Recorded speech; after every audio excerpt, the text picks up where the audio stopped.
জমিয়ত উলামা ইসলাম বাংলাদেশের কেন্দ্রীয় নায়েবে আমির, ঐতিহ্যবাহী সংগঠন হেফাজত ইসলাম বাংলাদেশের কেন্দ্রীয় সিনিয়র যুগ্ম মহাসচিব মজলুম আলমী দ্বীন, বারবার কারা নির্যাতিত আলমী দ্বীন হযরত মাওলানা জুনায়েদ আল হাবিব সাহেব মুদ্দাজিল্লাহুল আলী, আমি বড়ুয়া উপজেলা আহলে সুন্নাত ওয়াল জামাত পরিষদের পক্ষ থেকে হযরতকে তার গুরুত্বপূর্ণ আলোচনা পেশ করার জন্য সবিনয় অনুরোধ করছি। আমরা যারা দাঁড়িয়ে আছি,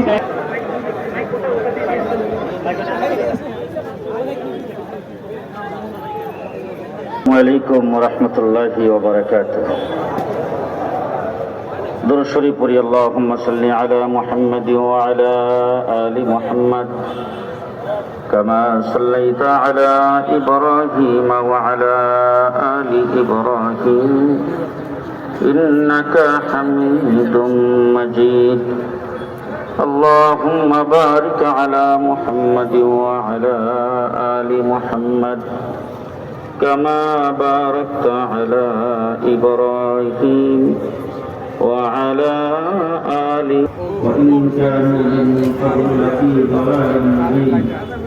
وقال تعالى: وما أرسلناك إلا رحمة للعالمين. وقال تعالى: ورفعنا لك ذكرك فبه لا نبي بعدي.